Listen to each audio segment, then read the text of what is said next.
cost of living on the island is quite high. And so to have staff commute over can also be a challenge.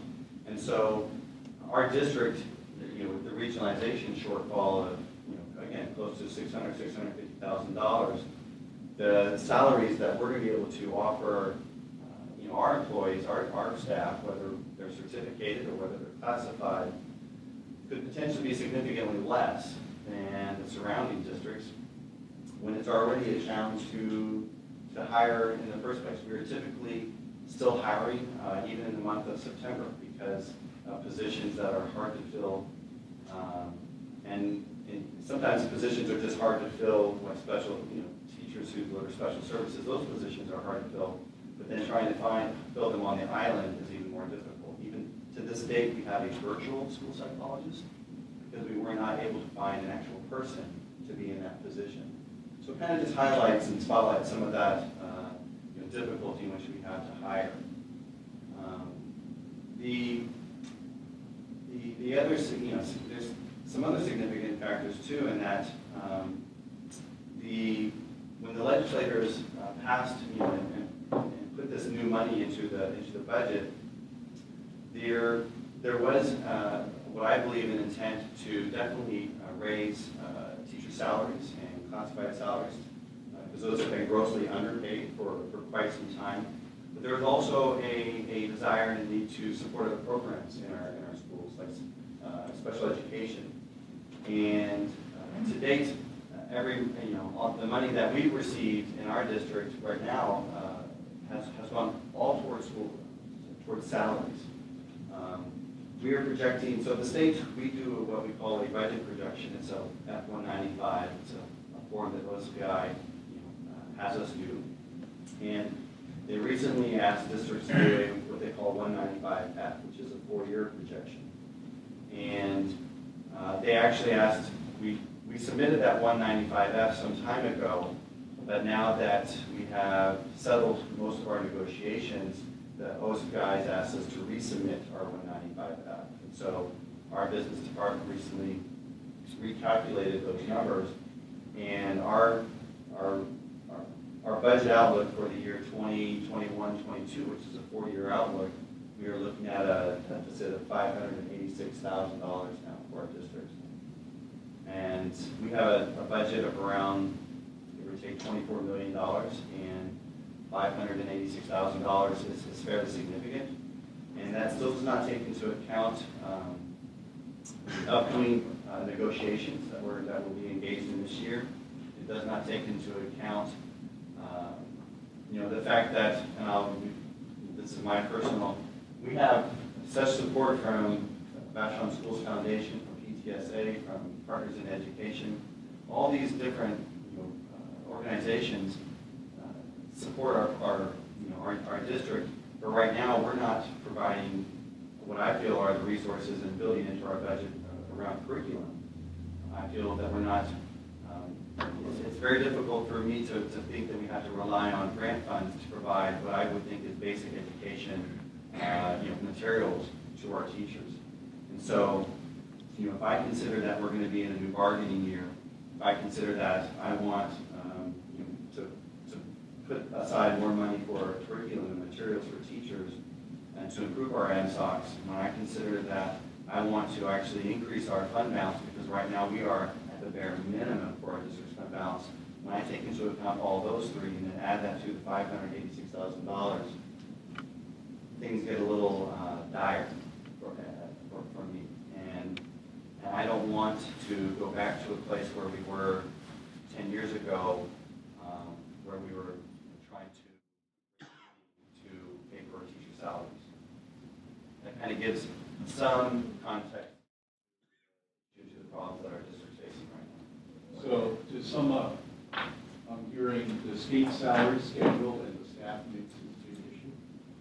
Correct. That went away. The prototypical funding model and not matching the reality. Right. Disparity in regionalization, 12%, where the places around you are 18%. And the result is difficulty recruiting staff, not enough for special education, and no headroom to provide for curriculum. package up. Right, so when we talk about everything that was funded by levies and the levy lid, now our district was not, I think our district was at $1.57. So our district wasn't too far away, but they did put a cap on the levy lid for all the districts in the state. And so some districts were levying as much as close to $4 per thousand. We were only at, I believe, 1.57. So that impact is not as dramatic here because we were not asking our public, our taxpayers to support that. But what, Chris Reichdahl from OSBI,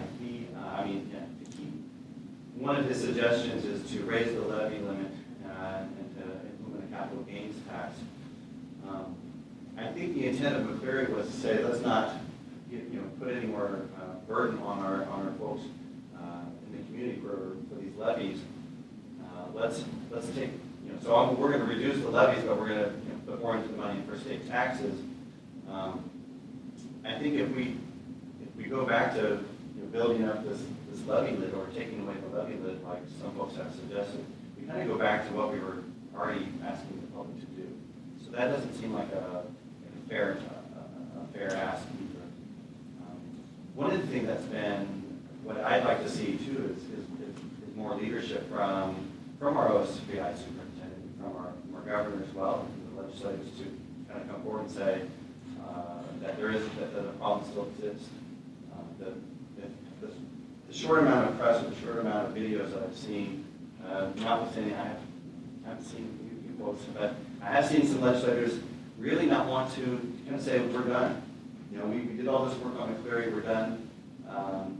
We don't want to work on this anymore. And I don't think that the community and school districts are going to be in a position where we can't do that anymore. So there's that kind of caveat as well as I've been asked kind of what kind of taste does the school, does the state legislators, state senators have to continue work on school funding? And there's been some mixed responses from Wallace representatives, who are organizations that I belong to, and our school board belongs to, and our PSESD, which is our service district here in Seattle. There's a lot of concern that legislators will not want to talk about this anymore because they're done, and we aren't done. There's some hard decisions ahead in our future. Thanks. Can you take a question? I wasn't quite clear. You said some communities have a levy lid of about 4%, ours is 1 point something. And there is a concern about raising that.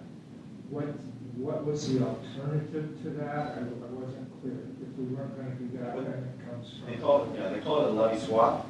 And what they did was they took basically district's ability to raise money through a local levy and on real estate, exactly, property taxes.